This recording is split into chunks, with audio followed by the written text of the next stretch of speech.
province.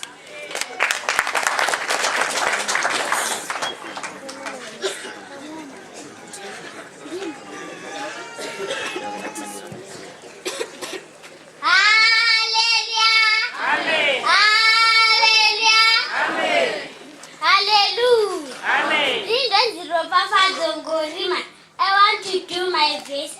John 14 verse 14. If you ask anything in my name, I will do it. Thank you.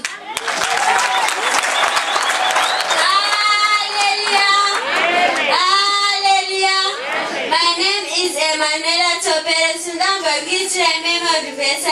Psalms 10:3 verse 1. The Lord is my shepherd, I shall not want. Thank you. Hallelujah. Amen. Hallelujah. Amen. Hallelujah. Amen. My name is Vanessa. I want to present my memory.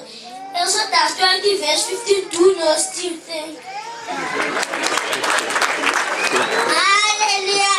Amen. Hallelujah. Amen. My name is Boshet. I present you my memory verse. John 11 verse 35. Jesus said, thank you. Hallelujah. Amen. Hallelujah. Amen. Hallelujah. Amen. My name is Lini Rutanda Kudo.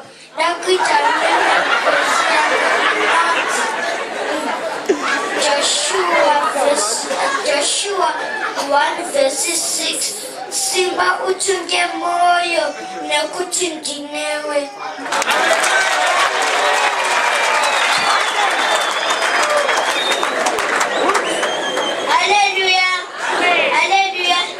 Nanze tabanga temperance nambo ikitira mama verewa.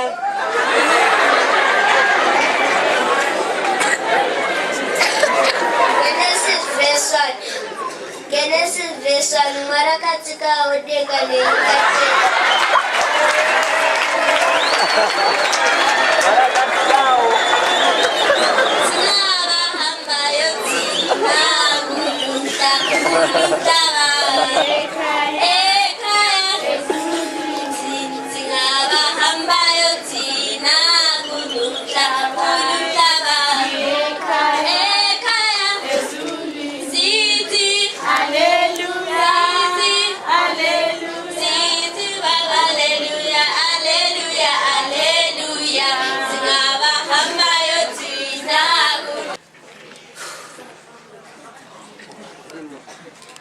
Anona ndimukuze ndimupembiri, anona ndimukuze nekumurumbiza, anona ndimukuze ndimupembiri, anona ndimukuze nekumurumbiza, anonditungamirira munzira zese.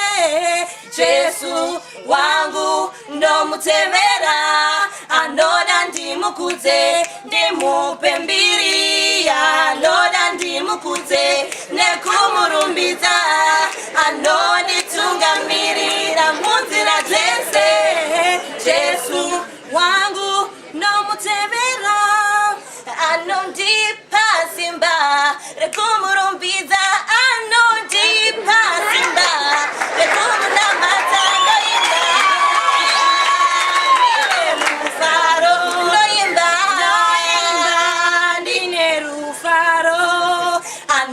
Ndimukuze ndimupembiri, anona ndimukuze nekumurumbiza, anonditungamirira munzira zese.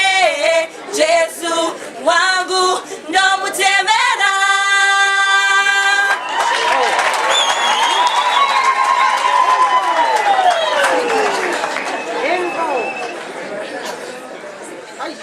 Kana nzira yorema muwando huru na satani, kana na moto wana usachke, nabatirira kushika kumaguma shozorora, hangatisiye hatirase anesu, nabatirira kushika kumaguma shozorora,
Zvapupu yaenda iko zvino takushanda usiku nokuti Zvapupu ndini.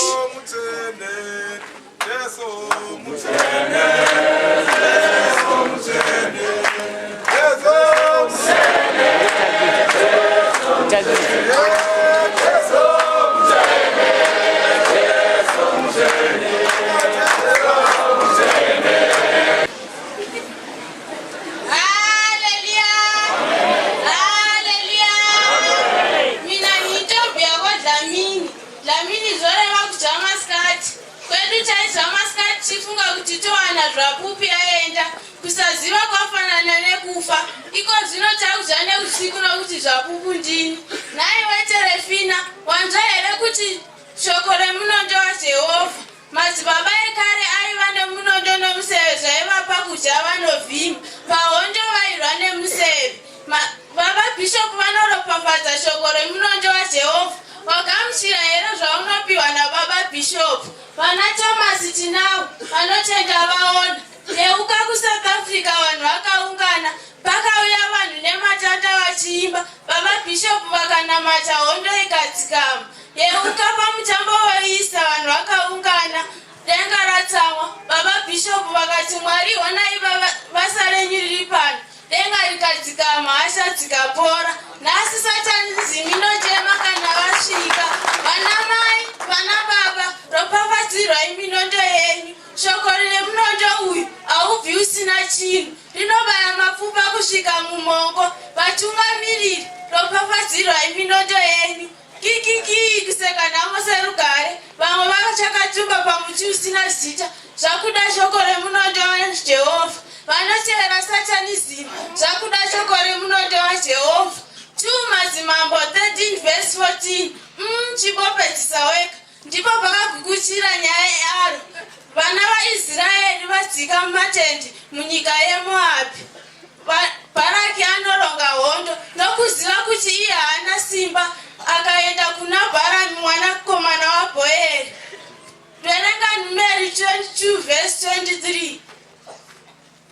Mutumwa akaonekwa ane munondo muruoko achida kuuraya Bharamu. Aita nharo nezvaakaropafadza naMwari. Yekelangiti aro mina ndombi yako Dlamini. Violet Dlamini. Zvishava neNdinaneni branch.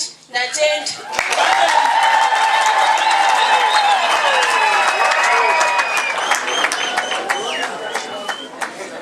Hallelujah. Hallelujah. Hallelujah. 2017. Kukura pamweya.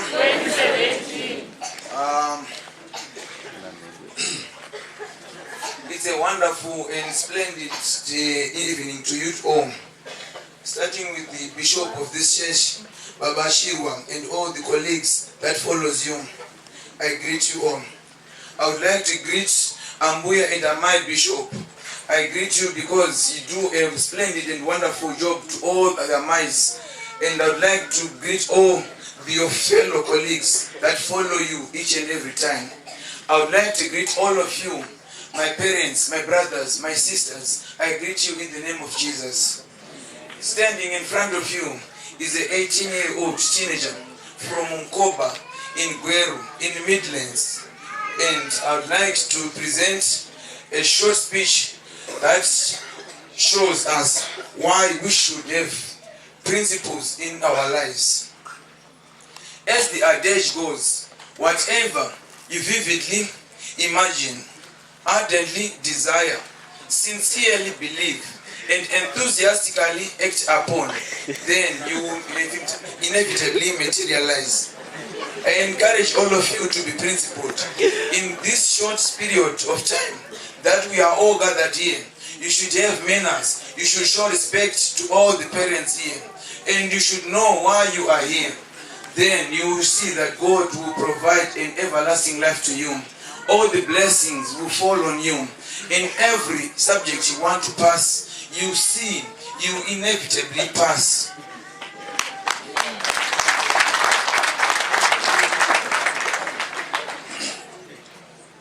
Each and every time you walk, you should show that you are an Zvapupu ZvaJesu Apostolic follower. In every step you take, you should show that the Spirit of the Lord is upon you.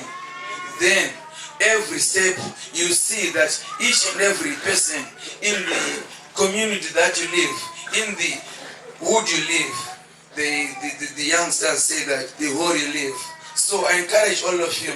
When I was sitting with my youngsters, I said to myself, Zvapupu made me drunk, and what made me drunk was the Holy Spirit which was in it. Some may think if you be drunk with an ordinary calabash, you'll be wise. But I say to you, you'll be more than foolish. But if you drink from the calabash of Zvapupu ZvaJesu, you'll be more than wise, because it contains each and every. Because the beer which is made in Zvapupu ZvaJesu is made with pure substances. Only the Bible, which makes you grow in spirit. I thank you.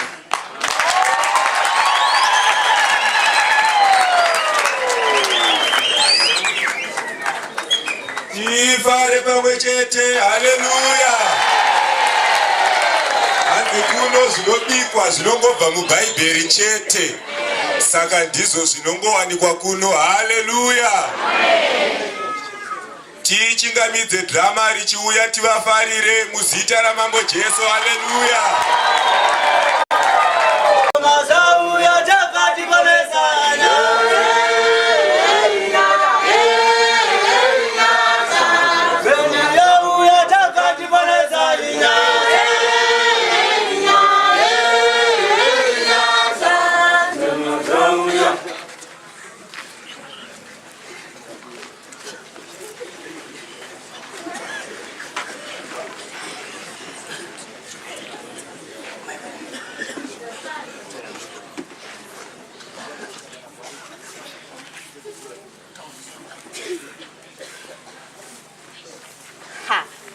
Ndana tombo mushoda ndikamuti Joram neko zvinova dhankeni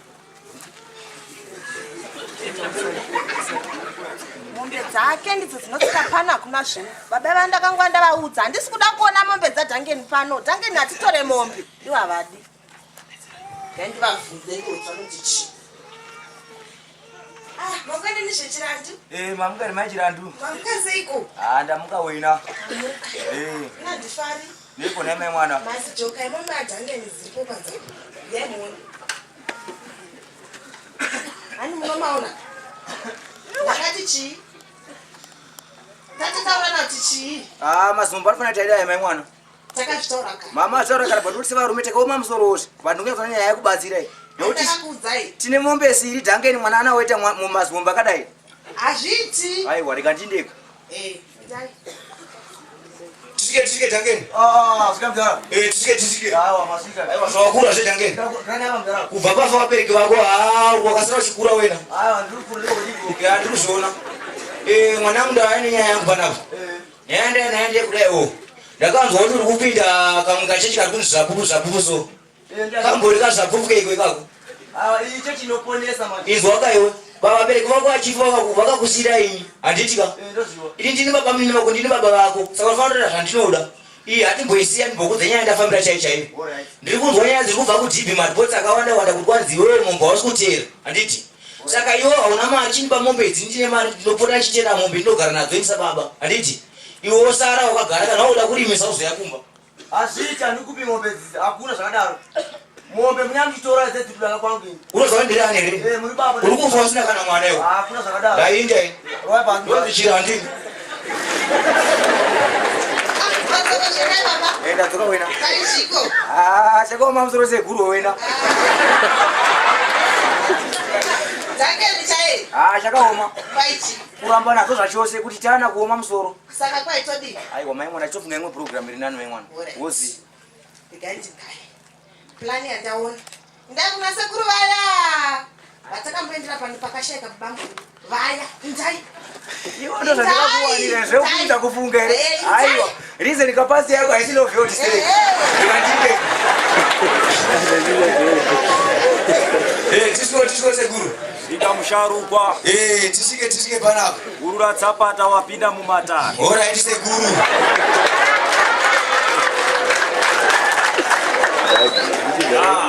Musharukwa ndinakuona uchikwidza makata uchiuya wakananga kuno. Nakuona una dambudziko unada kuti ndipfudze. Chokwadi seguru. Ndada kuti iwewe ndikutsanangurire dambudziko rako. Wapinda mumatare. Ko seguru. Matara mangu ndipinda ndapi ndaya kuzobatsirwa nemi. Handisi kureva matare amhosva. Ndinareva kuti wapinda mumatare kuti ndikubatsire dambudziko rako. Aiwa kana maura sekuru makutaura zvino utorwa nehana. Iwe zinyaya iri panapa musharukwa. Une mombe ere kumba kwako. Mombe dziriko sekuru. Ndinada kuti ndikupfudzire mukomana wandiri kuona kuti unada kuti apfure. Asi unoziva kuti munhu anga afungofisa huku. Saka unofanira kundipa chitsiru cha mombe. Chitsiru dziriko sekuru. Saka iwe enda unotora chitsiru. Zvandichaita iwe uchienda kumba kwako ndichatuma vakomana wangu ndichireva zvidhoma. Kana ndatuma zvidhoma unotosika kumba chandoenda zvako musharukwa tsiru rangu ngariuye pa. Aiwa zvesekuru. Imi takakuwaika kuti basa rimwe rigona chaiko. Ndinarigona enda kumba. Nekuti mashatira makaita ndo zvoita mwanga zvese. Maishira. Wadzoka. Yadzoka wena mukadzi wangu. Paiti. Doka. Kwambo ichi zino chimwe. Chitsiru. Zvitoma zvotoita zvotomurova utofa. Chitsiru. Chitsiru chega. Chede kati chadangeni. Chedu mai mwana. Saka kana tikaendesa chitsuru. Dange notengi. Utendi. Sure. Angachitini. Torai.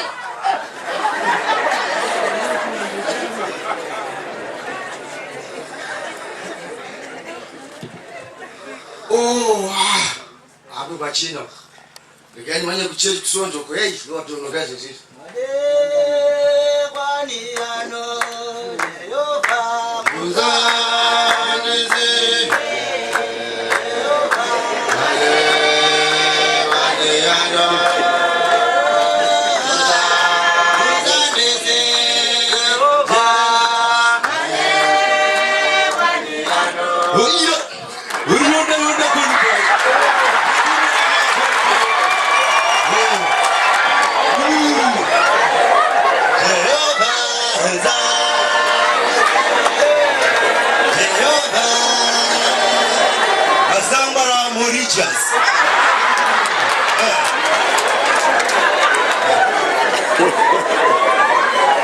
Hallelujah.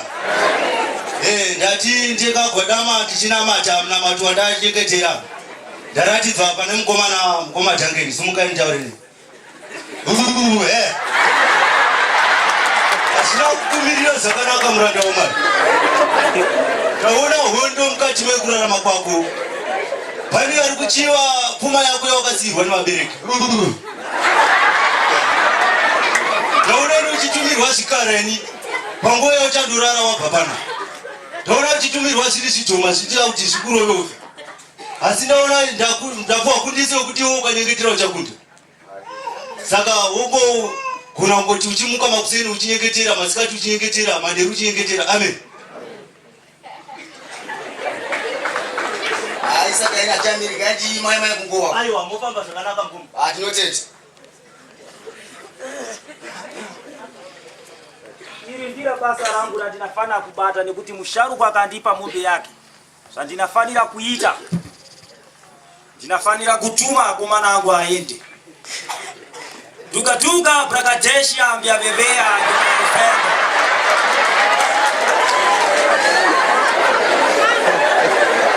Akomana ende mleta basi.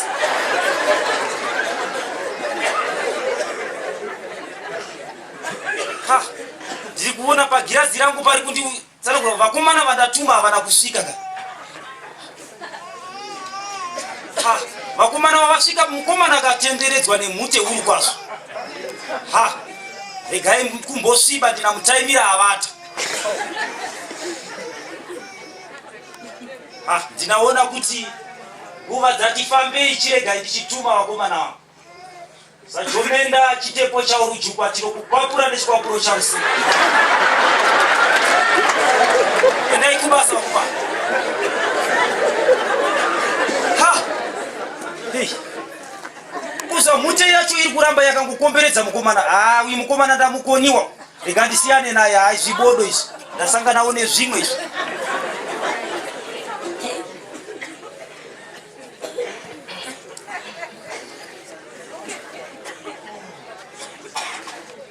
Chino kwayo ndengoti tiri mbona pacho zvakambokamira zvakanaka era kuchenja wai zvakarongera zvona kusvika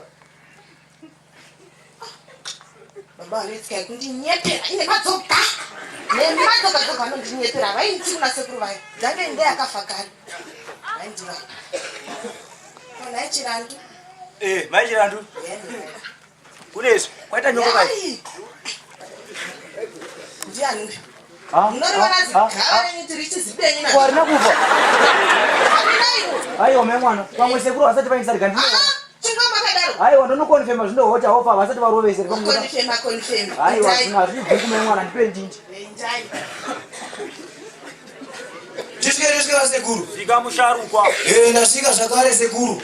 Wapita mumatare papo. Sekuru ndauya. Unde musharukwa. Munhu wenyu sana kufa ari patofu manchedzwa nemukadzi wangu ndakatobata makusena. Unada kundiudza kuti zidhoma zvakakuti kana kuraya mukomana. Aiwa sekuru namuzagoni mutaure mozvi waka. Aiwa chirega ndikutaure chokwadi musharukwa. Mukomana uyu pandiri kutuma zidhoma izvi. Ndiri kusvika kune mhute. Saka haane zidhoma hangafi nekuti mwari wake ari kumurwira. Saka chitipa yangu zvemombe yangu kana musingagone sekuru. Musharukwa zvatinaita manje. Matare asekuru hadzokeri kumashure asi tinoenda mberi nematare. Iwewe ndinada kuti undiudze kuti mutupo wake anayera chiko mutupo. Mutupo wake ishirandu. Imoyo. Musharukwa usada kuita zvinhu zvinakudhauta mukati. Koiwe unayera chiko mutupo wako chi? Ndoyera shumba. Saka iye anoyera shumba. Nenda yangu chingonzi masi saka ndoye anoyera kuda. Iye anayera shumba kana iwe uri baba wake na iye anayera shumba. Saka zvandichaita chirega ndikuitire inonzi self service. Direct to direct service. Handiri kuibvisisa. Alright sekuru. Zvandinaita ndinara kukupa nduru yagaro. Nekuti iyi nduru yagaro inotouraya. Ena unongonoisa muchikafu zvatopera inofa segonzo. Sekuru. Nangwe zvimwe maita nhema iyi nduru yagaro ndozvati haimisi. Ndo yakauraya vanhu ndizve. Vari iskoi. Mai mwana. Ndazoka wena. Nduru yegarwe yakatsukira. Ichangoburikwa mugarwe manje. Iwe unokokurunga zvimayo zvako muchikapu. Indonomudana. Pandomuda pandotora nyanya mutsitsa mahei wawo. Uone asuisa kapisi zvosiya kamwe. Kuitira kuti ibasa rebiri. Rekandinde. Tisike mwanangu. Sikamda. Ndasika wena. Ndauya mwanangu. Ndauya ndine nyaya newe kumba wako saka uya kochita wena mai varipo. Wotitenja. Uya. Alright. Maichi. Tusike mwanangu. Aiwa. Yes. Wewe mai. Koita kurama sana shadi maiwe.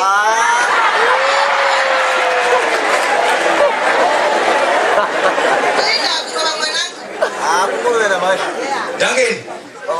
Ndauya pano ndei. Ini baba wako ndakura ndinozona. Mazino mukana wamuchina bvunzira china saka pawa pachina. Ndauya kuti undicherere angadangure mubvunze mwanangu. Alright. Saka zvanichaita. Mshitara zvakuna baba wako imwe maheu mwanangu. Alright. Kapasha pasho simpe kusumuka ngomuramo mu. Kiti mbota tatinongowanira hoizi. Saka zvaudira mwana wani chichaitika baba. Saka shuga yopa bubu. Vakadzi ndomubora zina kufurugwa. Ndichenda kumusha kwaro. Saka tangenika. Sine mwanangu mayo apera. Wasvada tumwatini maburu atopera. Saka woziya mangwana kuchira mvudzi tetoka kakurunga mamwe acha yose.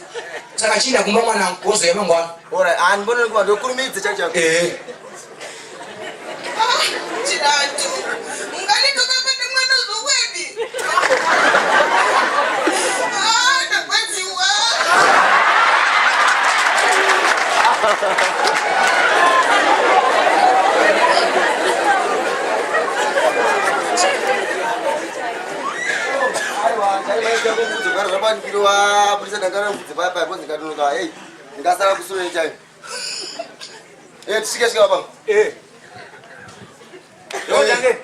Wauya. Ndokuda kuterera. Gara pandora mafoshera kuhosi. Alright. Nduturu kwe kocha. Mafoshera ya mwanangu. Uri basa. Tuwa mai ona mai. Kumwa mupeze nyanza chikaya to wanda mwanangu andishwa. Nimeshidiki moda sugars. Aiwa ndoro aiwa. Anibona noki.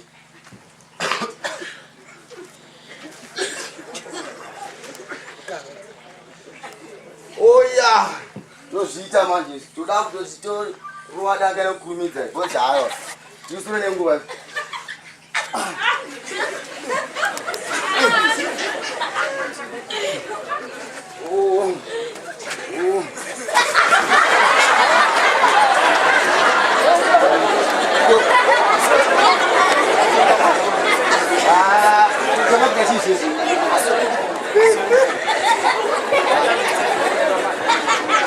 Apana ushate chile ayo asi ayo apati hey ndozane nzara nguzve asi nkoma amundire zerozo kwa ayo asi ndi ngongwa into kunza kurekere yangu apana kuipo amaita basango wandokuona nditi yatobata ayo ipo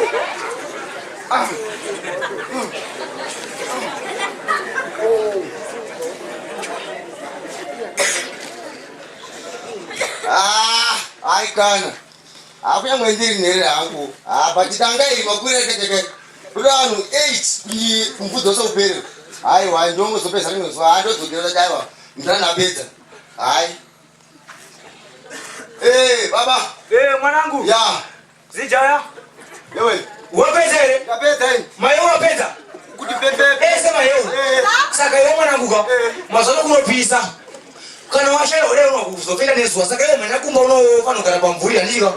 Kunopisa mwanangu. Adani mai baba. Aunziwo. Apedza. Kupedza.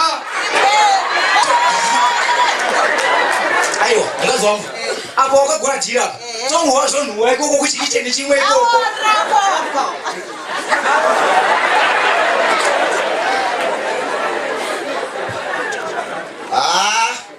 Ndokundo sojeje ngazozedza kwana hey nasisa ndikaje ndinonoka Veamuzene unebaza Veamuzene unebaza Veamuzene unebaza Onongosfa Oikotina little boy Shagana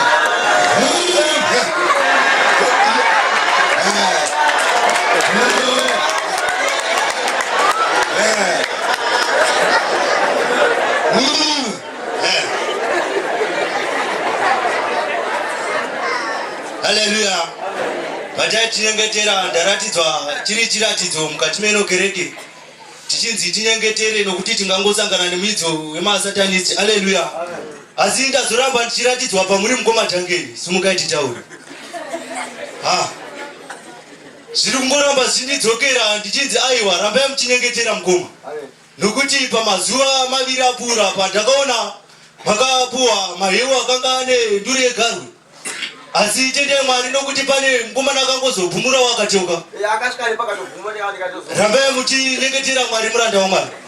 Nokuti ndi Mwari akaita kuti zvidaro. Dai siri Mwari mungadai makapura. Muramba muchinyengetera. Amen. Amen. Saka isa nyame gadi mai kunkowa. Notete. Bambaineni wo baba, bambaineni wo baba.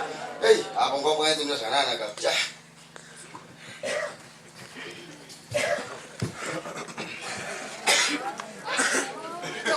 Caira sang. Wah, jangan bos suka stand sama saya sebab bos pas apa, hey.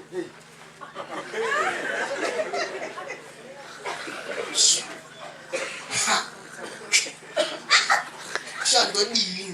Sinane to faimi. Mutta asibetseri ndofirei. Ziri rakaita. Mari inoda kutenga izvezvi. Saka ndofirei. Baba wakazvijedza nini. Nai chirando. Aiwa.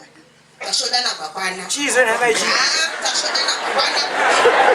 Ndakosama kutererai. Asi mazvinyanya. Mukadzi wangu zvezve kuwanana nyaya iko. Nyaya ndei. Aiwa. Dongora nepachimiro. Tarisai mbaka dzange. Ndiani uripo? Zariyo zitangeni. Aiwe. Mai mwana. Nyakundada na maveni mazina yakuda kubuda. Mai mwana rekati mai no hose kumenda mberi chakaiti. Sekuraenda nokurevera nema. Pamwe tunenge expire. Kuexpire. Rekati manyeko. Ndani. Tushike sekuru. Ikamusharukwa. Aike ndamuzokuwa nzebedzo zosembora mjana. Musharukwa kana wasika pamatari unafanira kudzikama kwete kuya nedzungu pamatari. Yauya kuzotora mombe dzangu mine yoyo. Musharukwa unataka kureva kuti kudi. Gara pasi titauri musharukwa. Sekuru. Chichiri kunetsa kumba kuchagariki so. Nekuda kwei. Aiwa mukadzi anorova zvowe sekuru pfuma ikuperera mhara muchinyepera. Unada kundiudza kuti mukomana anakufa nanduru yegarwe. Chiriko izvo chachitozungadanga nacho. Aiwa zvinganetsa musharukwa zvandakuita ndakuchikuruvira inonzi last bond service andinozwisisa. Chandakuda kuita manje ndakuda kutuma dziri meni. Asi uyu matare asekuru unaziva kuti ndinanzi musekuru muenda mberi. Tinoramba tichienda mberi namatare. Nekuti meni idzi isimbi dzangu dzabasa dzakakura. Saka unawedzera ukawedzera chimwe chimombe. Nechichongwe chakudyika andinazona. Kana pakazoita nechimbudzana hacho. Sekuru izwa zvenyaya iripo. Taura musharukwa. Mandiri yarwanda sekuru. Asi ndirakuza inonzi last point yasekutawanga. Kana zikasaita izvozvizi ndikukupemba sekuru. Musharukwa meni dzangu ndinaenda ini ndega. Rega ndiite zvebasa. Ora tikandinde mbono dzamukadzi. Mai mwana. Madzako. Kwanzi nduru yaya kamai mwana. Apana zvakakuda kwanzi ngegasa boss ndiye tikanopuwa zveparekara kuya majeshe paya. Kusamati zvaya refresh. Ndakaona kutsukira saka zvasaitika manje kwai tichiusa chimwe chichi mukuenda meni mai mwana meni. Chitsiru. Chapiri. Asi zvingangoita. Mai mwana unozochera. Meni payarova magezi. Yatarako. Kana akarowa izvazi kana akarowa achifamba pa anongoma akatodai. Anozona. Ndakuda kuita zvabasa rangu chaizvo. Ega ndinaenda kumba kwomukomana uyu nekuti mheni dzangu dzinada kuti dziite simba saka ndinofanira kutanga ndambonetsana naye. Ngandiende ikoko.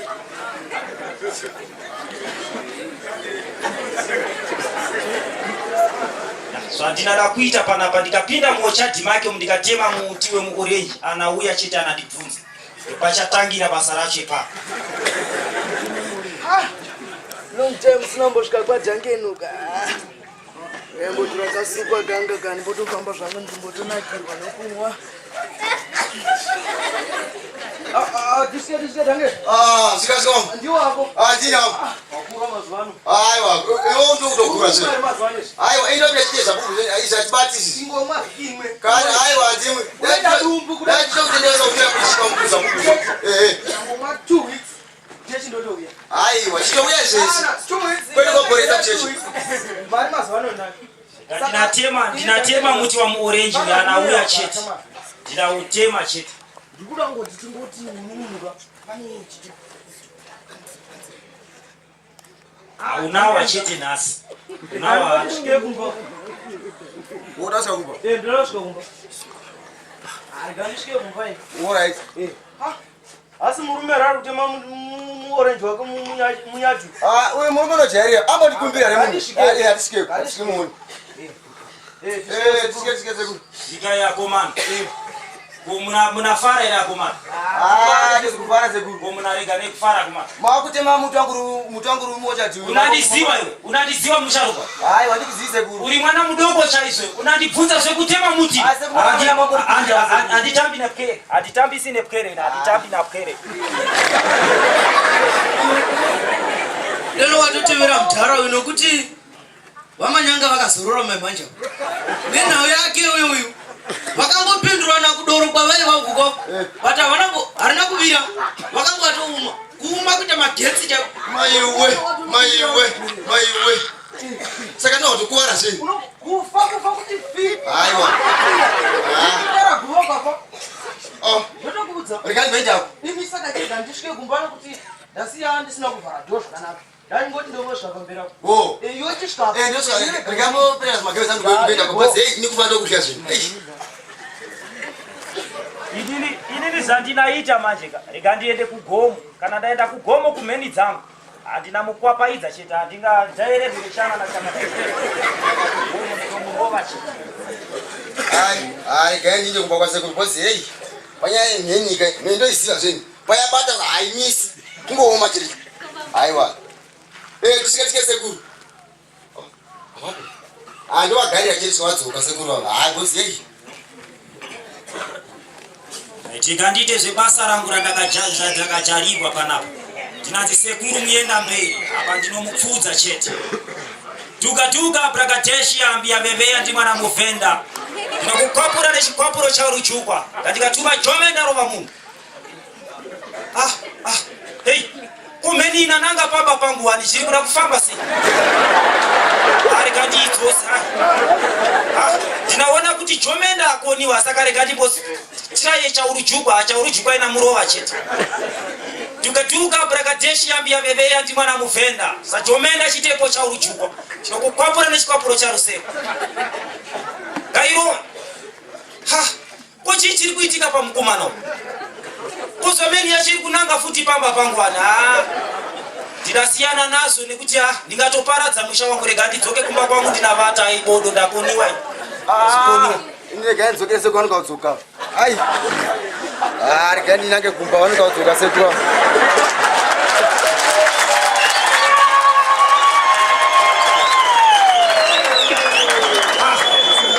haisi ndazvikoniwa isi ndamukoniwa mukomana Asikani.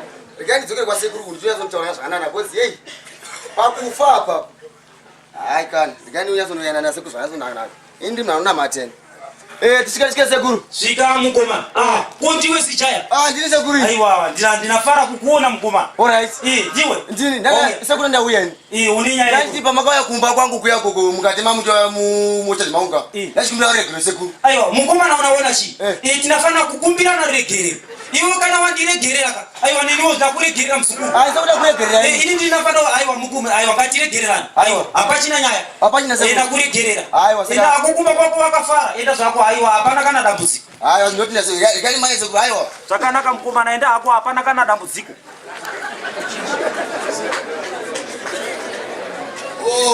Nhasi sanje ngati mai kuchechu. Aiwa. Usizitoona Mwari ati chechu.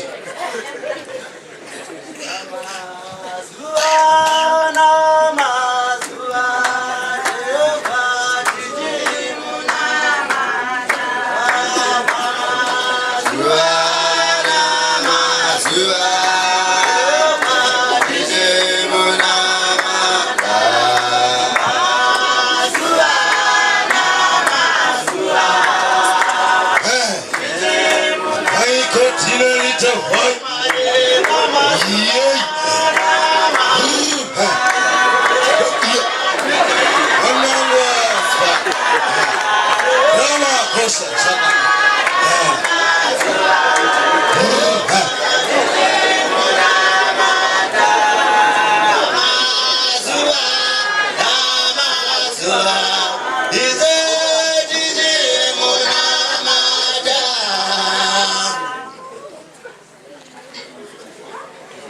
Haleluya. Haleluya. Usati wagara pasi mukomana ndinoda kutaura newe zvisho. Asina kukumirira zvakanaka muranda waMwari. Wondo uri kukunda asi pari kuramba pachingotumirwa dzimwe. Nokuti ndiri kuona pamazuva mashoma apfuura une murume wakambokonana naye. Zvino wakanga achitotiraya kuti akurovese nemheni asi Mwari akakukundisa. Tenda nyasha dzaMwari. Ramba uchinyengetera muranda waMwari ndaona uchikunda. Amen. Isati chamirika yatimai kukuba. Tinoda kuhamba na Jesu mutende. Jesu mutende.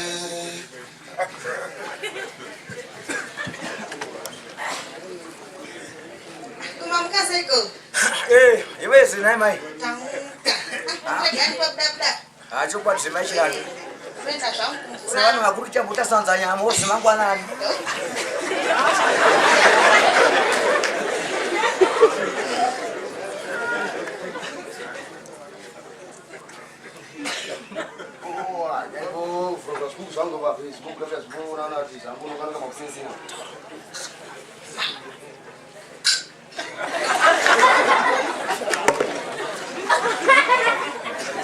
Ai, chirandu. Na machi. Zvikona dzange numpenyu kana kuti goritoto. Mai mwana. Muzati mai mwana. Izo zvineka ndopofuma yangu yose.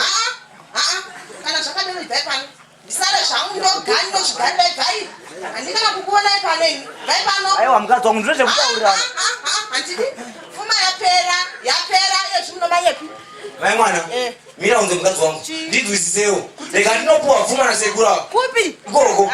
Mira ndimhani mukadzi wangu. Zvozoka izvozvi. Sekuru. Anasa kuna zvasekuru. Mwana iwe. Unada kutaura kuti ndiri mufana wako. Aiwa mudhara iwe unoda kugerera vanhu iweyo. Unaziva kuti uri mumatare. Ndinozviziva handizivi mumatare mani. Unada kuita zvekutamba ndinaenda kugomo. Aiwa mudhara handoko ndoda kugomo. Ndinaenda kugomo shamwari. Ndinaenda kugomo.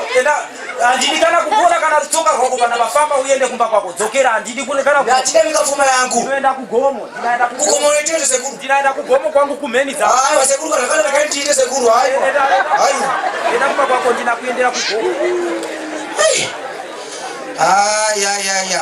Kumba akuchaindiki. Mukazi yakuona vakadzi vatetawa. Ndakutoti kangu kuti ndikasvika korosvika ndikashakwa neko kuroora mhandara uri kajaya uri chimudhara. Aiwa. Mukomana iwanetsa rika ndinotsvaka vanoponda chaiwo. Ndoziva kuti vanadhidhikisa vamiri ndobasa ravo zvino vakazvarikwa izvi. Tisike vana dhidhikisa. Yewe zvakumana. Yewe. Ndauya pano kumana.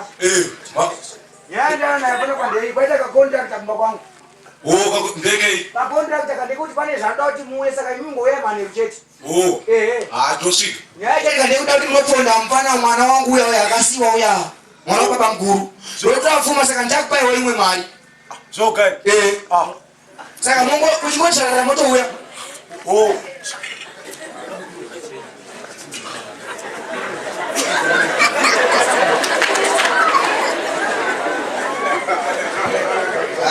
Rikatiinde kusondokwa aiwa. Sona waMwari tinofuna kunzosvika pachechi.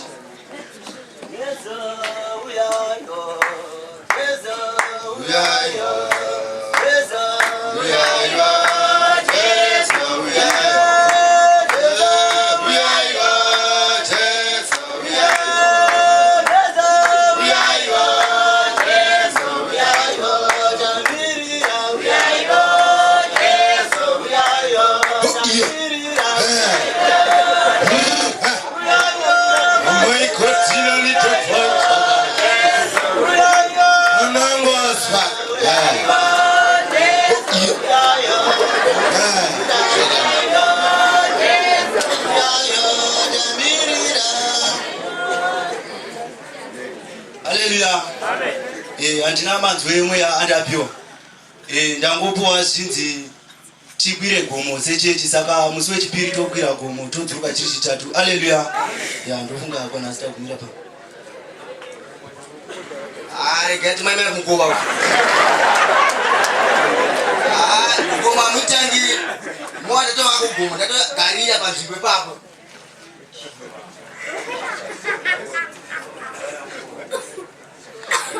Tisike mkoma. Yo man. Ndani nguwa ndisingazivi kugona uripi kwa maswana. Amazane. Ndodi kayashika sandika, sando sauku sandika, ndenda ku church. Sikayoka, sasa ndonga. Ukona wati mwenda ku church otomona mata wina. Alright, so kato sara pano because ruda obira kusauti. Papo majirani unamona iko. Wo kusauti? Yuti. Saka yinda pakuteni konga.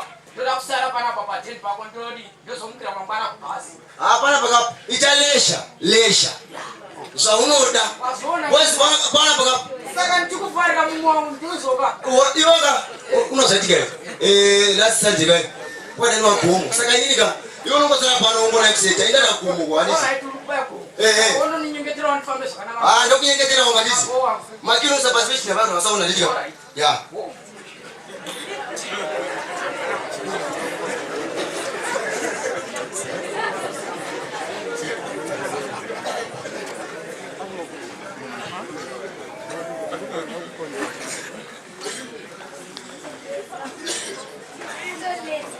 Ipano. Sikasikia kumana. Masika ile mnajima. Masiri kudai. Jiwa rume zenu. Mwana. Abantu bakumana ndikatana kuti vachipedza dambudziko ratakati chinarolia. Vanongorora ipapo panzvimbo mwana. Saka vari kuda ka 5 waya. Vanouraya ndichivatevera ndoshandwa pakonga 5 waya kuita kataza. Handika. No done. Iwe zvona mukadzi wangu. Chita zvinhu zvako. Aiwa chingomuteka 500 maimwana kero kana mamondisungirira mumuti mondorwa neshangu. Marevesa. Maimwana. Alright. Saka wakomana wacho ndevapi? Vazama. Muri zvakomana. Kwatakoziva kuti mavinga izvozvo. Magona zvemi. Saka mari yacho nokupa izvozvi. Izvozvi 500 imwe mutoziva totora vakabhura. Ndikupei. Yes. Kuwisisa we. Vakomana, mari yenyu. Tangeni anogara ari 1, pachikicheni 1. Saka kungosvika wamangona ari mori tangeni vakomana. Wotobata vakomana. Handika. Basa ndereni. Aiwa. Niwe ndisina riya. Connecta tvaisha mara. Kundoparadza. Aiwa, hanga popona to akutoparadza. Aiwa pakati. Arimo yopa nokuseri.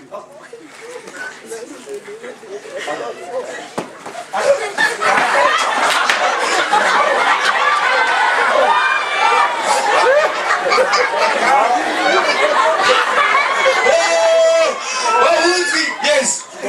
Aiwa. Vakomana vakora basa mara. Wondo yoke kuti mbone mukadzi yapere kumana iwariwe. Ya. Vakomana. Aiwa kumana munobata vakomana. Basa ere. Aiwa uye mutore 500 tinyoke. Maimwana. Aita wena. Zozongonzwa honye dzakunhanereko. Taurai zvino. Isaka 500 kaitwa vakomana. Ese. Vakomana. Zvaita kaisi. Aiwa ndoda kukutendewa vakomana. Aiwa. Ya ndoda. Ya. Ya wena. Ndoda kupambana Jesu. Ndoda kupambana Jesu.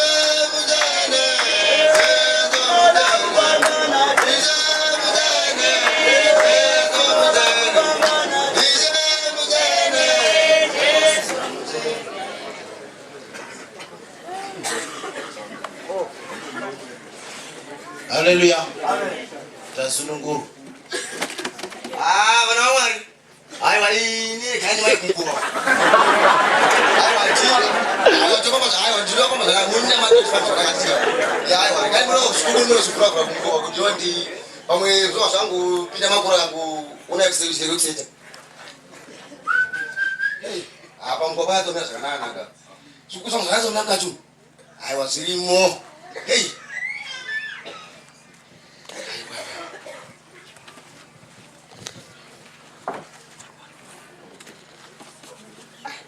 Ndiperekedzezve kunotema zvikuni. Maimwana mukajaire. Ande.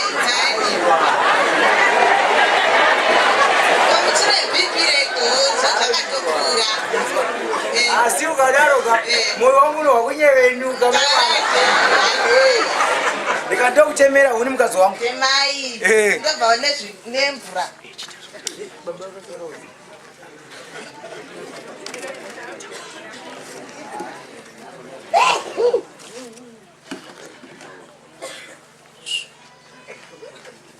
mpenyu zatema mema takatiponesa inyasa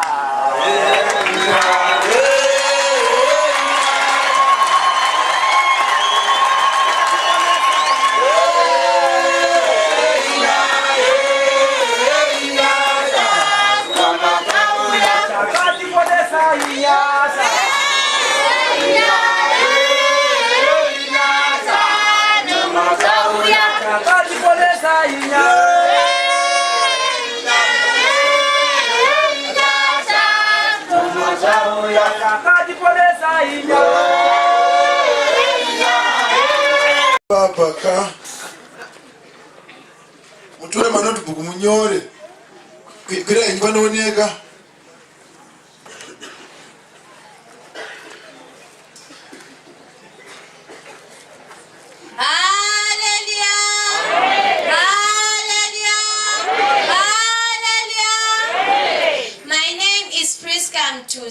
I am from Bulawayo province.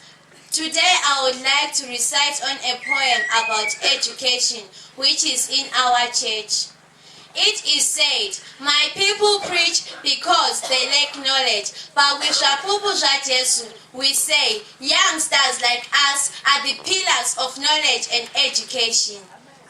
Education is wonderful and it doesn't matter whether young or old.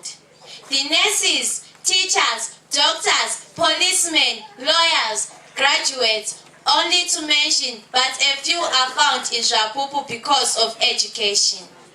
Help me thank our bishop and elders who are encouraging us to take our studies seriously.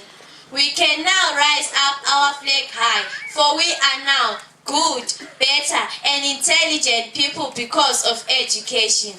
Today, I encourage you all to learn and understand the importance of education, for education is said to be the key for a bright future.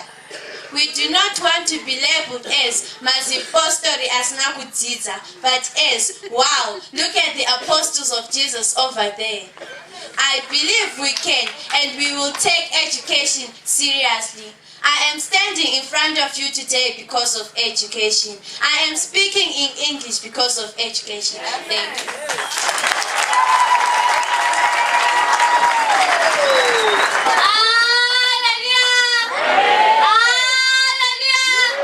Hallelujah! Greetings to you all, ladies and gentlemen.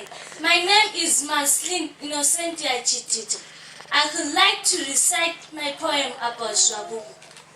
Only few churches were chosen and only few founders were called. It happened that Zvapupu ZvaJesu among so many churches had the anointing of Christ. It is an organized church where you only find a smart uniform and garment. Our beautiful sisters wear sky blue skirts and white shirts, and our respected mothers wear long sky blue dresses, alongside with our fathers wearing smart presentable suits together with our brothers. We are growing up spiritually, physically and mentally. All the things that are done are usually automatic. It is said, action speaks louder than words, and indeed it is true for my church. It's all about action than talking. I am who I am today because of my church. Look how stunning I look. It's all because of it. As such, I thank the Lord of my church and all of you, even if you haven't seen it wonders. Let's please be proud of Zvapupu ZvaJesu. Thank you so much.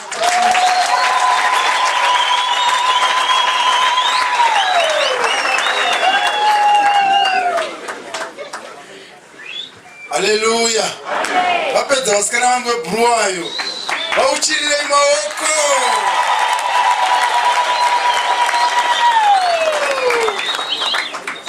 ukaona usingafariro zvakadaika. Ukaona usingafarire zvakadaika. Chirungu. Asi pane chinhu wani chandakaona wena. Ukaona vanhu vachiteerera zvavasina kujaira ka. Mateerera vanoita so.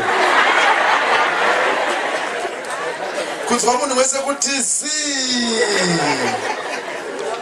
Murambe muchiwedzera asikana. Haleluya, haleluya. Arikufara, haleluya. Zvishwa, pane vari panze apo vashanditi regererei anditi. Ndichangokumbira kwaya kupedzisira. Yevasikana vekwaMutare. Dhirama rimwe ndichakumbira rive mangwana futi. Haleluya. Tigone kudzingasana nenguva. Kuitira kuenda kumukova. Haleluya. Haleluya, haleluya. Takanzi tisapfudza dzimwe nguva handiti. Ndichakumbira kuimba kwakanaka. Vanenge vakutouya.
Baba Bindira.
Saura ite zindakatera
Titora nzvimbo dzedu zvichiri kunakidza.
Maskati uya mfaru ndowati kuda haleluya ya tinotenda maadekwana ano tichisvika pakuno petwa kwebasa rezuva redu ranhasi. Regai ndidzoke patenda zodziwa waMwari Archbishop Shirwa nebasa guru ravakabata. Mwari vavaitire zvakanaka vari kuimba yavo yokurindira. Ndinoda kutenda baba vedu, baba vabishopi, mutungamiri wose kusvika kumukomana mudiki muimba yaMwari. Chiti haleluya. Ndoda kutenda, ndoda kukudza ambuya vedu, ambuya bishopi. Ndoda kutenda, ndoda kukudza amai vedu, amai bishopi. Kutendera kwomutungamiri wana mai kuwadzana kusvika pamusikana mudiki muimba yaMwari. Ndichiti haleluya. Tiri kumhanyira kumukova ndokwatakumhanyira. Haleluya. Chingoti anenge abatwa nehope ngaamuke, takutopedzisai ndaanosara pekupedzisira. Haleluya. Sarega pasaidi pako achisaririra nekuti kubvira masikati napita yacho yanga ichifamba chaizvo. Gare kunesu. Ndataura paya ndikati ino 7 days zuva redu ranhasi handisi kupresenta sezvatatajaira nai. Haleluya.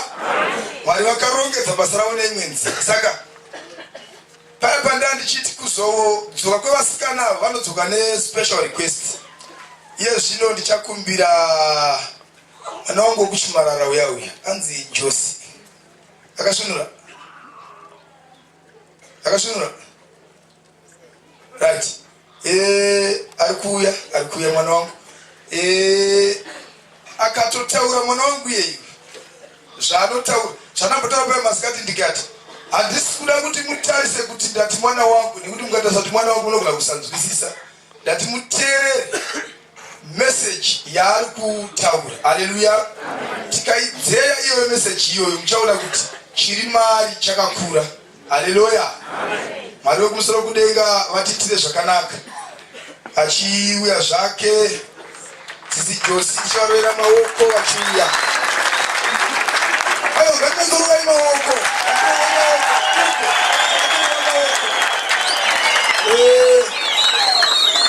Zvinoitika iye zvinezvi vanga vabatwa nehope manje. Vanenge vabatwa nehope. Saka zvisakuitire fani izvozvo mwana wangu. Mwamira kutora ndigiwe.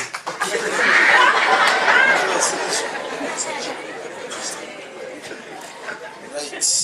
Mwana wangu ndoda kuti chipeji chochibude kuratidza kuti akabvisawo conference fee tichinyatsooneka. Tinotenda kuirapa mwana wangu. Right. Tiri kuda kuchiita presentation yepoem yemwana wangu. Ndati akatongoita akapedza atichatauri zvakadarika zvandambotaura. Tineta kutoenda pane chimwe chikamu. Tinotenda tivhure nzeve.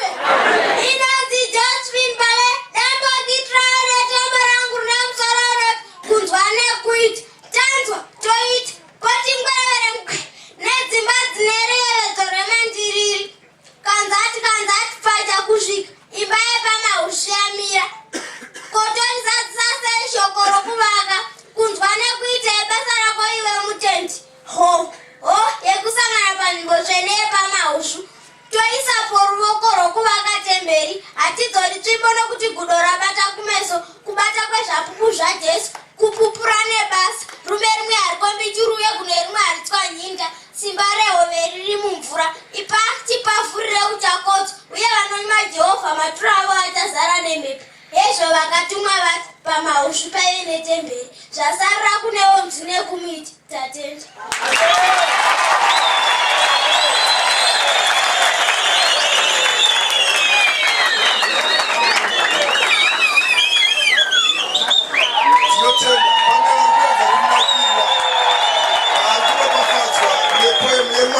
Hallelujah. Bari kuna Yesu.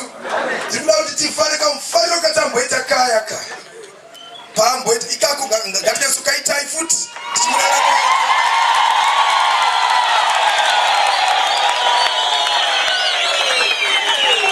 Hallelujah. Ndati kana atoita ndiya avhara zuva redu nhasi remayuthi atiti. Iko paya pandachiti. Kana mamuchitaura kuti tichataura zvakawanda hatina zvakawanda zvandinotaura shoko rabatwa makuseni izvozvi ndo zvirikutotaurika. Haleluya.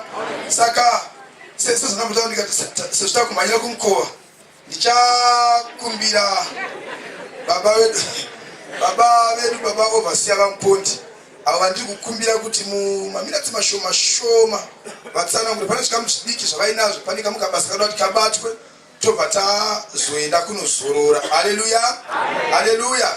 Saka tichada kakorasi kadiki kekuti emineti inenge yakatokura baba vachisumuka vachiuya kuno mberi kanongorohwa isi tokagara pasi muimbi wedu achiimba akamira baba kana vasvika pano tovapa mukana. Ndinotenda kutaurwa ikoko. Tinotenda vana vachiratidzwa zvakadai. Drama racho raitwa panapa. Ndisingazivi kuti mamuchiona maonero andandiita nemanzwiro andandiita ndokunonzi kurongeka. Hapana kana chaungamboti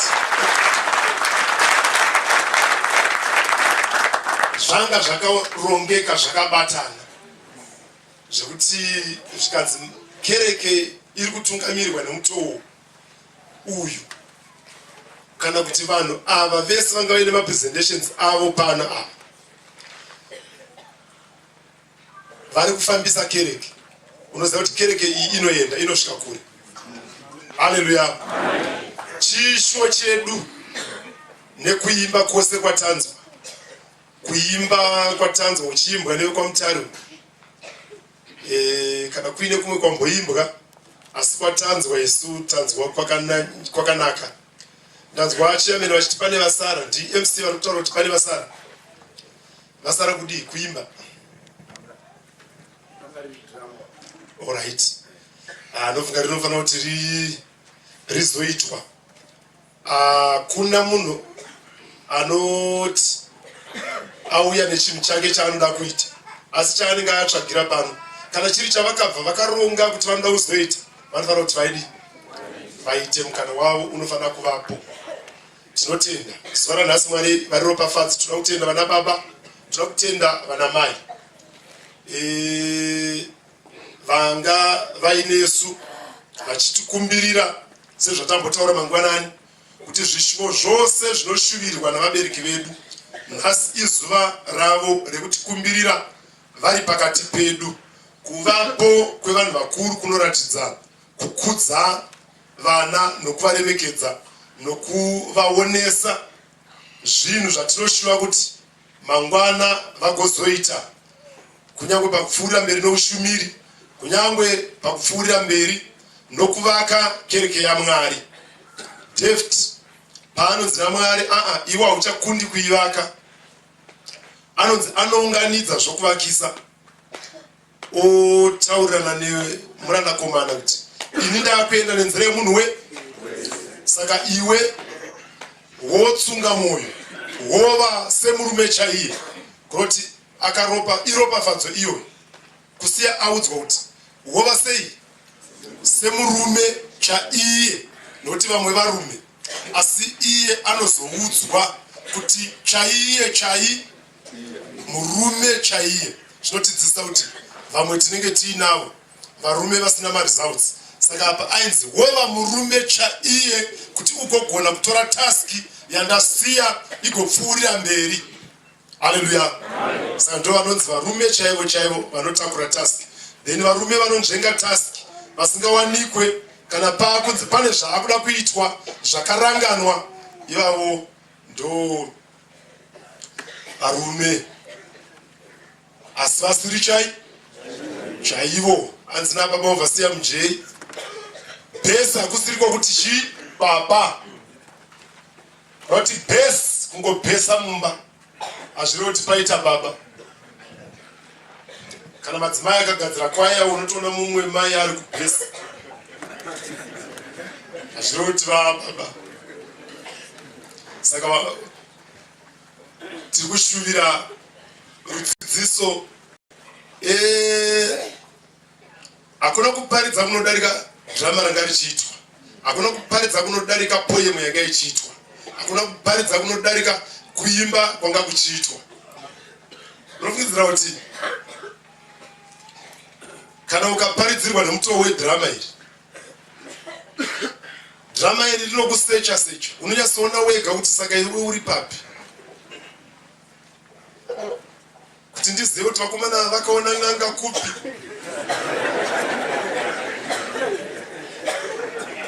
Kana kuti ine mheni dzayo mugomo,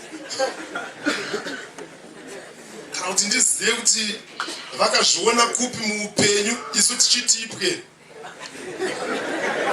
kuti kunogona kuvengerwa pfuma yawakasiyirwa nevasina kuishandira vachiti vanoida, vagosvika pakupika matsiro. Imitenda yeMwari.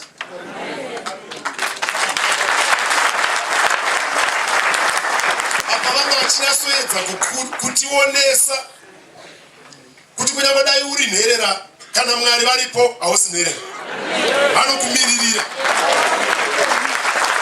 Kana wazembera pana Mwari, watsvaga Mwari wako, fara, nokuti kana paina anoti hauna baba, hazvisirizvo, ari kurova pasango, baba unavo. Kana paina anoti hauna mai, kana paina anoti hauna hama dzako dzakapera, ari kureva nhema kana uri muna Jesu.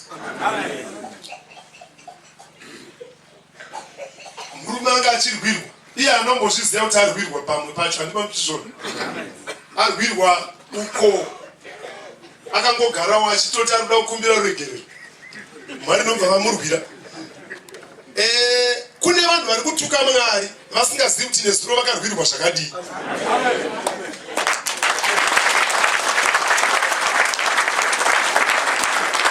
Murume uyu anongozviziva kuti kune mheni yanga ichida kumurova ichiti kana yonanga muridzi wayo oidzora achiti yananga kumba kwangu, izvo irikuda kutoenda yatsvaga munhu iri kumuona ari ndokwairi kuenda kune munhu uyu murume woti aiwa ingaende kumba kwangu, yatarisa kumba kwangu, chii chinoita.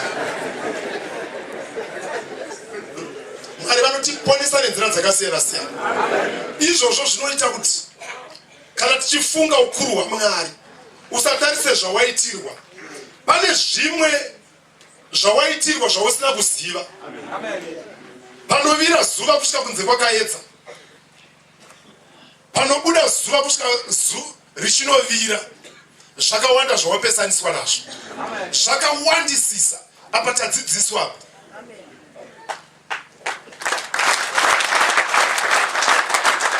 taona ukurukura mahewa anodeurwa nemunhu iwoine nzaro wotogumbukotomwana kumwari vanoita sei ingatinovanamata wani ndotiwonda zvandofa nenzara ndichibva ndanwa mahewo kuuya munhu wodeura mahewo dai mwari ndaita zvokudii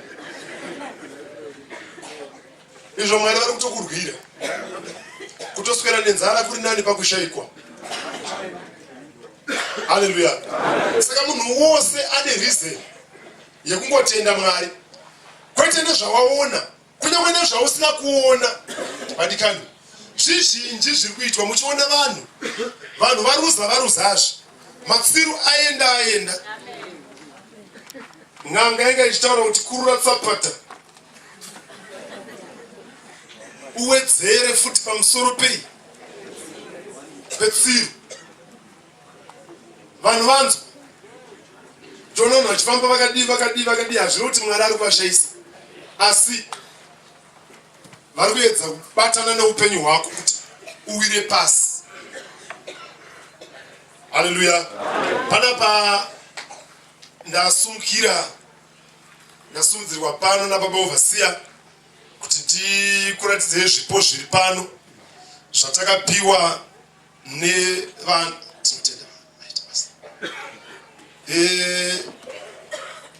maivhangeri mupfuta vari pano ipasero yekwenyu yanditi ndiani akabvisa mai bhanda pasero yandakabata iyi imaiki yekutaurisa sechandakabata ichi yakabviswa naamai bhanda vekujobek.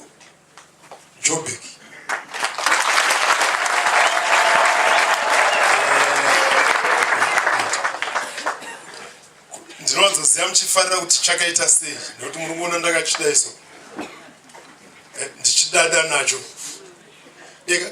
Handikarege kudada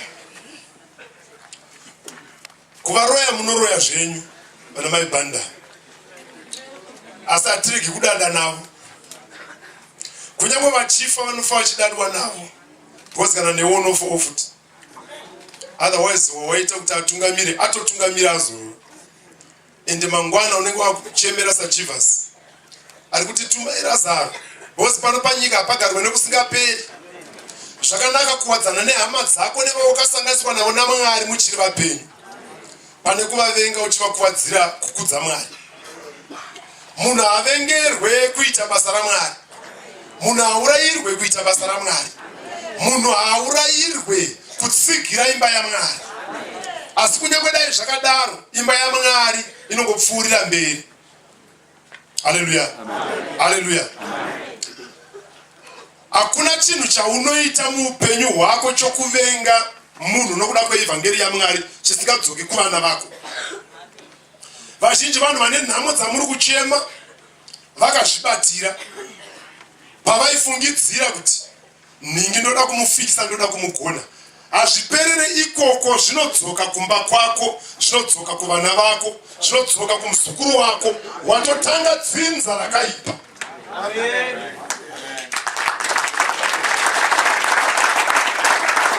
Kana wafunga kuitira hama chakaipa, watanga dzinza rakaipa kumba kwako nekuvazukuru vako.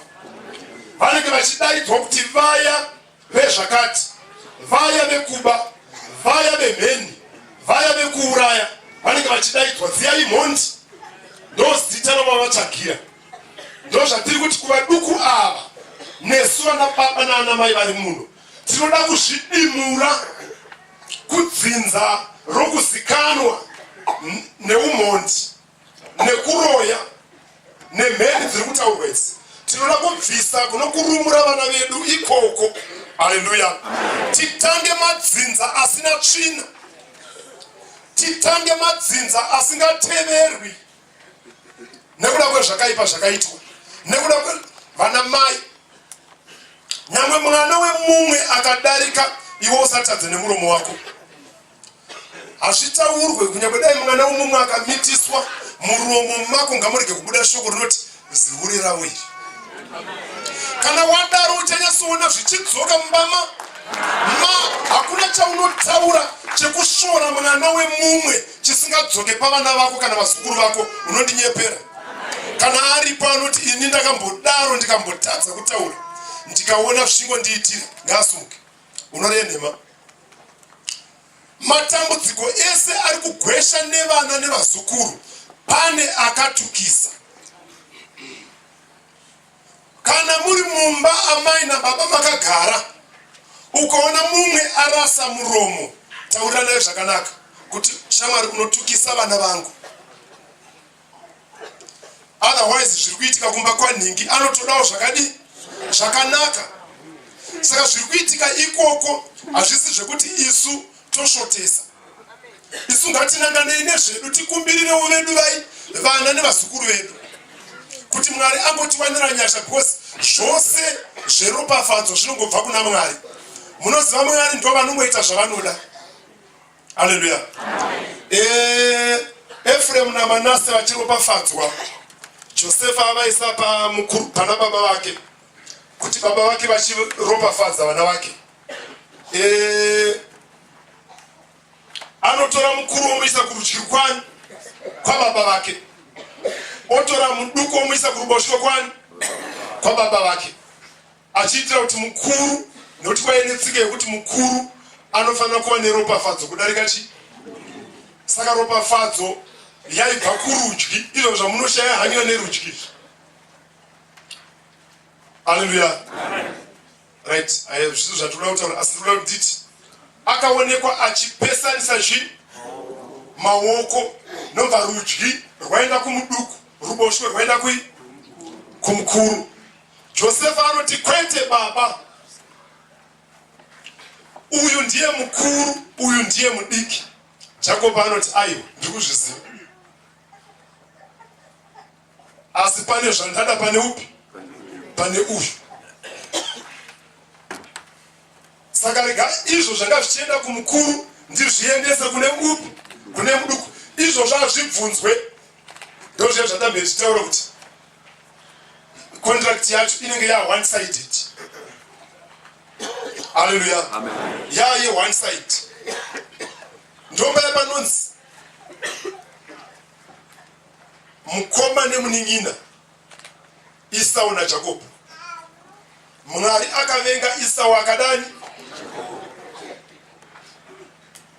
Izvozvo zvinongoitwa nani? naMwari.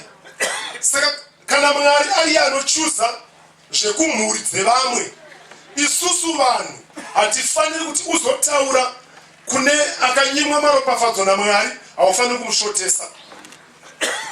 Haleluya. Nekuti hakusi kuda kwake, kuda kwani? KwaMwari. Asi Mwari chavasingadi ndechekuti ivo kana vaita chimwe chinhu ivo wozopedzesa, ipapo Mwari havadi. Zvese izvozvo zvinodzoka kwauri. Vana mai mutinzwe zvakanaka, because izvi zvinoitika. Kana tiri mudzimba pamusoro pevamwe vanhu, kana pamusoro pevamwe mai, kana pamusoro pevamwe baba, miromo yedu inoda kuti ive yechiKristu. Miromo yedu hakuna chinhu chiri kutatisa vese vamunoona vachikambaira miromo yakamboraswa. Izvozvo ipapo handibobva ipapo, because ndinoziva kuti chokwadi. Haleluya. Zvino panapa ndikutenda kuti imi neni pamwe chete ngatitendei amai bhandi. Vakafunga vari kumba kwavo kuti kereke Zvapupu yakura, hazvichaita kuti munhu adaidzire agonzwi kwaari uku. Asi ini kunyange dai zvakadaro, ndine chimwe chete iwani ningiri munhu chandinokwanisawo kuti ndiite. Mumwewo akakwanisa oita icho, imba yaMwari yodi yopfuurira mberi.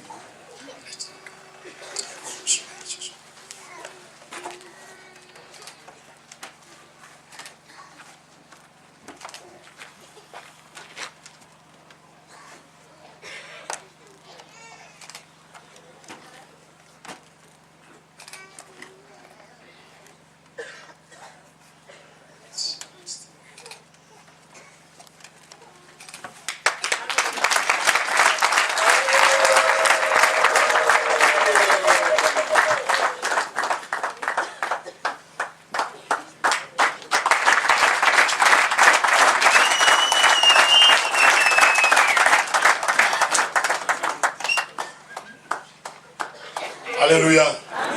Tinotenda baba mvangeri namai mvangeri kuti mwana wesangano aite izvi kunge muchiparidza kereke yenyu kuti kune zvinoda kuitwa kana kuine vakasununguka paine awana paawana tine basa riri kumuzinda ndo zvinoita kuti vana vazoita izvi.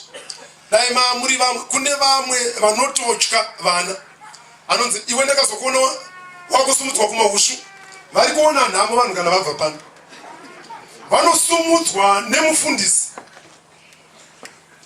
kunzi hauna kundiudza ndakazongonoona wakukudzwa kumahushu vakoma kuiwo nyika yemazuva ano yanguone masurprise neiwo mumwe munhu anenge angozviita munhu orega kufara munyika yakasununguka ikadai anombunyikidzwa munhu agomanikidzwa mukereke kudarika kunyika zvekuti munhu anoshaya kuti kuinga zvandaya munyika ndiri liberated.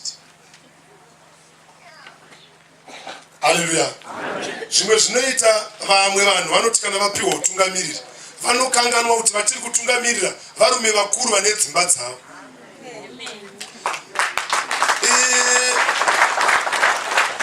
Vari varume vakuru vane dzimba dzavo vamwe vanotori nenjere dzinodarika dzangu zvekuti tikatarisa zvinhu zvaakamisikidza nemaachievements aakaita paupenyu hwake anogona kudarika angu. Saka kana ndakumuona handifanirwi kuita sendisiri kuona munhu uye handifaniri kuti ndimutore semwana muduku. Haleluya. Mumwe ari kutotungamirira imwe kambani yaatomutsa ikatofamba ikasvika ini ndiri kutambudzika pamwe nebranch 1 rine vanhu 7 harisi kusumuka kuti vapinde pa9 vanengana rimwe branch raikuti totenda mwari wedu akazotiwedzera takazowedzerwa tafo motigaregare vanenge vakambosora vanenge tinotenda zvetadzokera pa4 yedu harisi kusumuka. Saka vamwe vanoti kana vadaro izvo havazoziva kuti kana wawanirwa nyasha dzekumira pamberi pavanhu naMwari chawawanirwa nyasha kutungamirira hakusi kutonga. Pane musiyano maofisi mairi kutonga nekudii nekutungamirira. Haleluya. Haleluya. Mwari vatiitire zvakanaka. Hatisiwe kumanikidza vanhu vekuti munhu anotya kuuya kuchechi agoita kuti kana svondo yakusvika anongoti nekuti ndakada hangu chechi nekuti ine simba asi pabranch pandinopindira dai kuine kumwe kwokupindira ngadai ndakaregedza.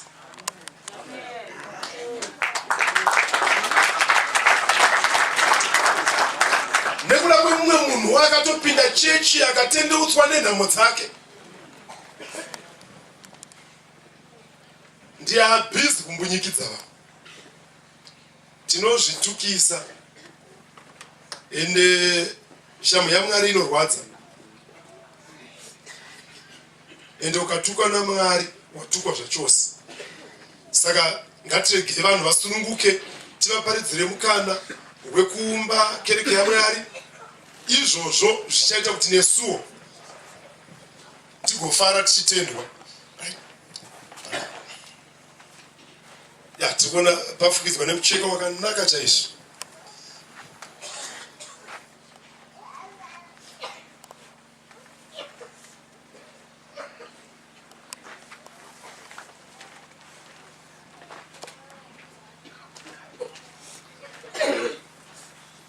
Alipopurudzira mwenga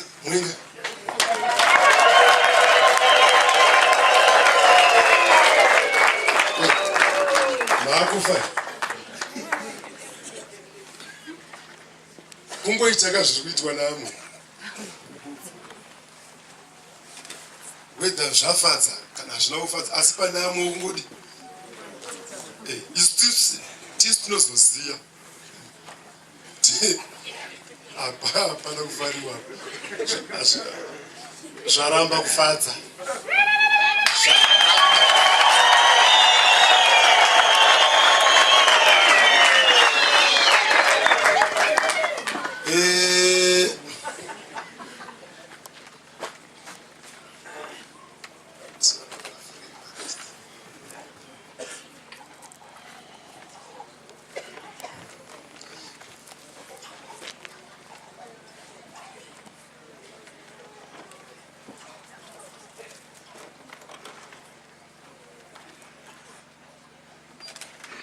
Kana vekuimba vaya maakukwana manje.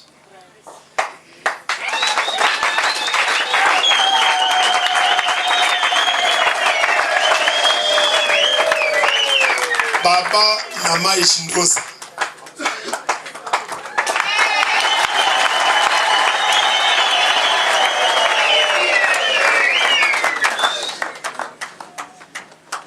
Hallelujah. Right. Abagumire ipapo baba na mai Shindoza. Kana vatanga mutambo vanopfuura mberi.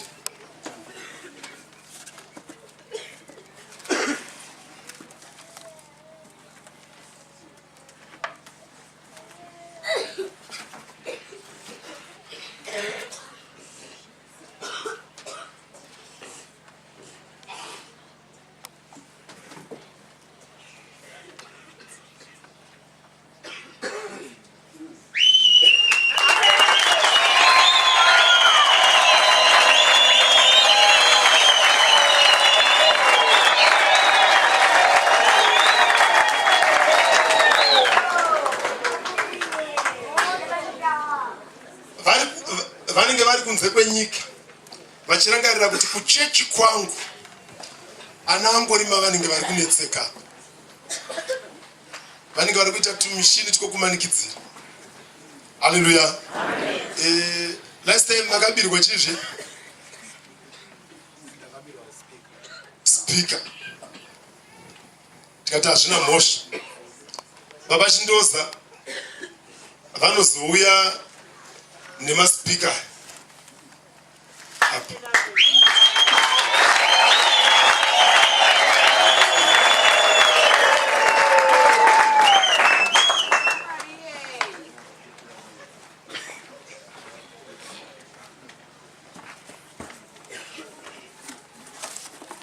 Vanoti aiwa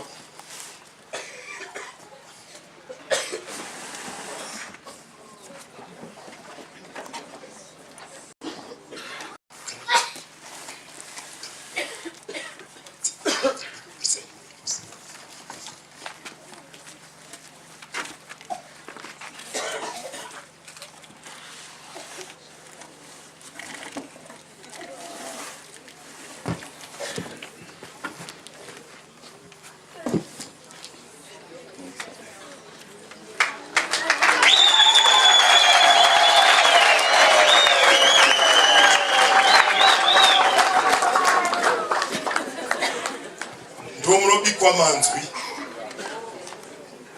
mixer kuti zvibude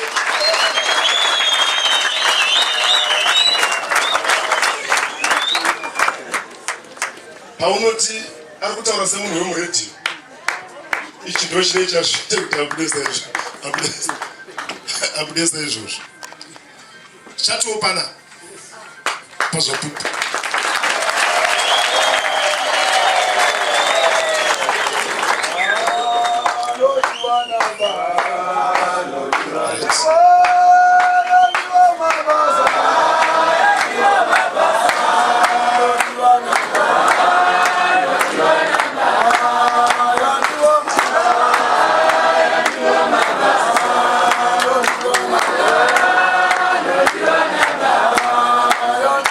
Yeah.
tinenge tisina kuva fair tikaenda musina kuona zvimwe zviripo.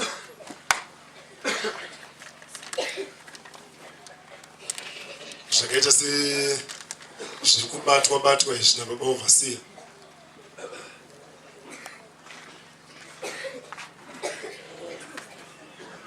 Zvambe zvichiitwa zvekuhaiwa muZvapupu.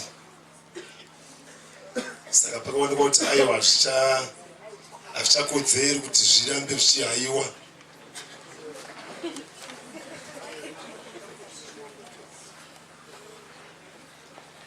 Zvapupu kuyera, yera, Zvapupu kuyera, yera, Zvapupu kuyera, yera.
Hapachadiwa chekubata.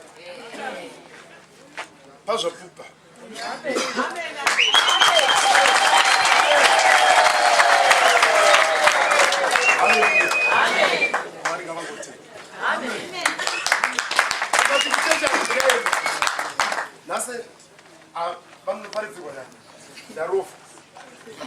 Nyango ukati kwakadii uchanzwa zvichinza atisatambunzwa zvakadaro.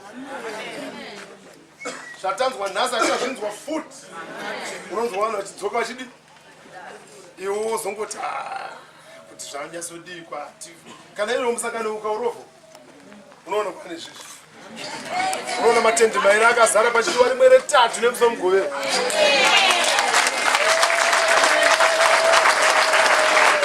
Paposi ndo patinoita mugotsi mana baba chihoboya kuti ndiri kuda rimwe tende ngarimire apa. Onza hatina mari nokuti haimari nevanhu vari mukati.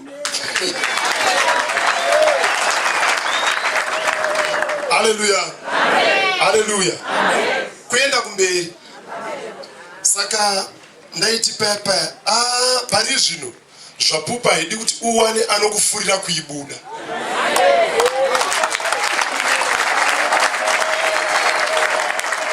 Uyezve hakuna anogona kukubuditsa. Because hapana akauya nayo kaZvapupu kuti iwe wakabva mumba kwako enda akabva mumba kwangu. Hazvinei kuti unoitei kana kuti indinoitei, but panyaya yeZvapupu takafanana. Because wakambouyawo seni makauya. Nenhamo dzako ukatoshandwawo kuti uzoida, ini ndikatoshandwawo kuti ndizoida. Saka kuti ndikusiye, nokuti zvinoita vanhu vanokara anotanga kuita hasha agofurufusha kuti ndigodya ndega. Kangofunga kuti nyama iyi vanhu vese vari munomba tinokwana here. Anoita dzimwe hasha dzokuti akatanga kupenga kana vaenzi vanoona kuti hatichagoni kurara. Apengera ari kuita kuti basa rekudya bedzi yokoiwa nyaya yake yakandangana nekudya nekupoto chete.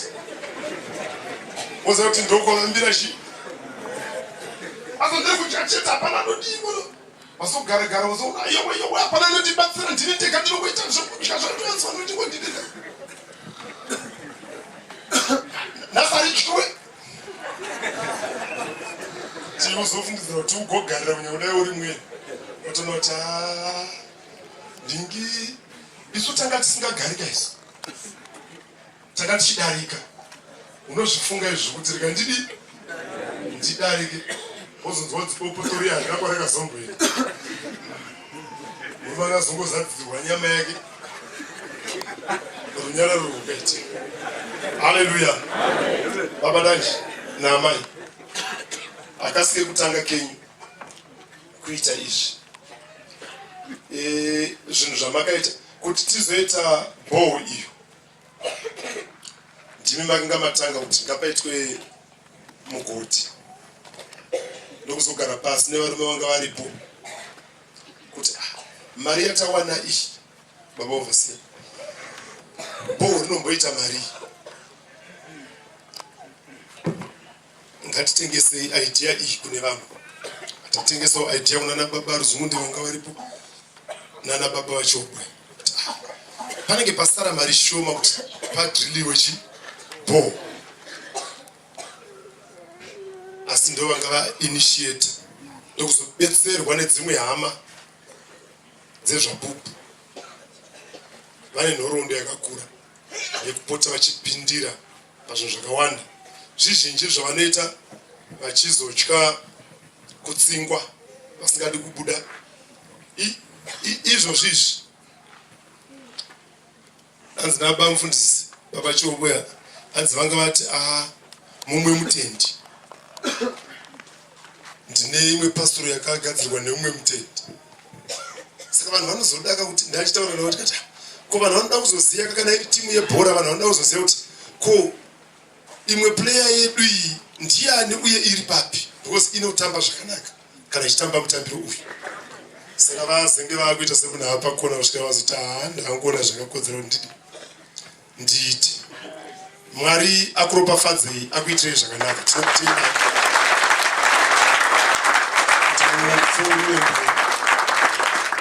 zvakawanda zvinhu zvamungadai makaita ipapapo muimba yenyu asi amai vakatenda kuti aiwa ngatizvishaye asi chechi zviwani izvozvo zvikurusa chaizvo tinotenda muropafadzi amen.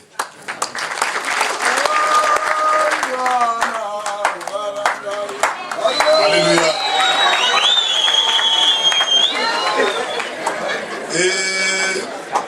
Baba vazokurumidza kubva vana baba vane vaita vana baba vaita dambudziko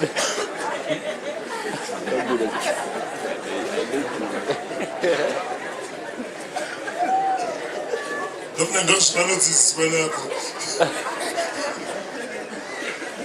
chairman vesungano ndinokufarirai muripo ndakufarira tikufarira zvikuitwa nana baba kana aiwa zvingatifari tinoti haleluya haleluya mwari vatiitire zvakanaka. Regai ndidaidze baba overseer vari kumberi vana baba overseer vari kumberi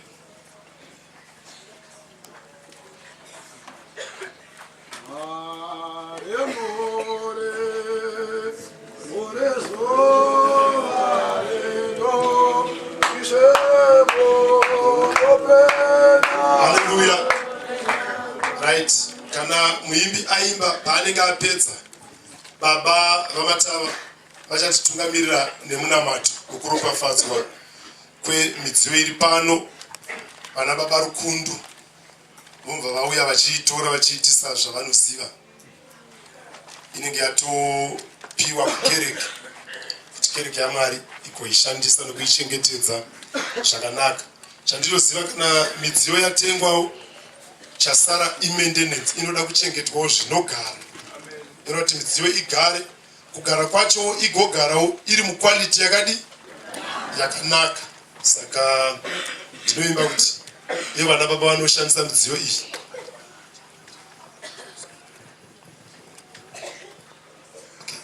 Haleluya. Ndikuzevezerwa nababa overseer unzi pane carpet ikaswera. Anzi pane carpet yakatengwa tiere.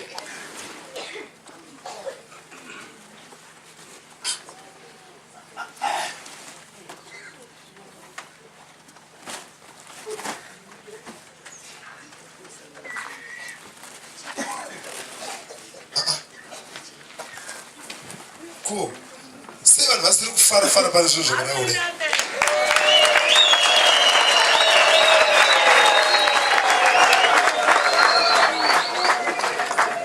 chinofadza pazvinhu izvi inhau yekuti vamwe havasi kurara vadikanwe vachifunga nezvekuti Zvapupu yoita sei kuti iende mberi asiwo vamwe havasi kurara vachifunga kuti ninga angadestroyiwe sei.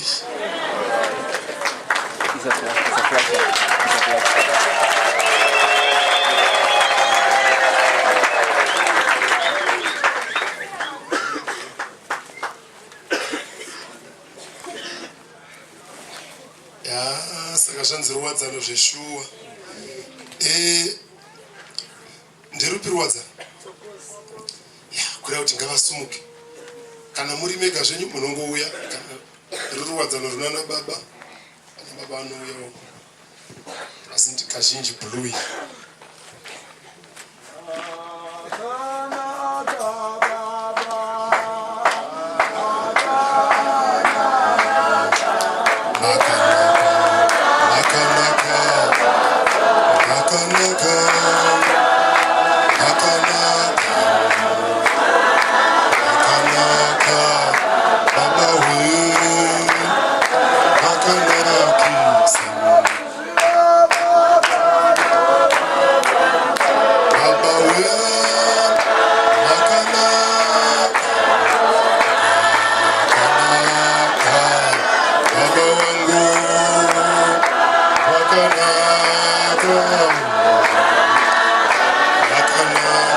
She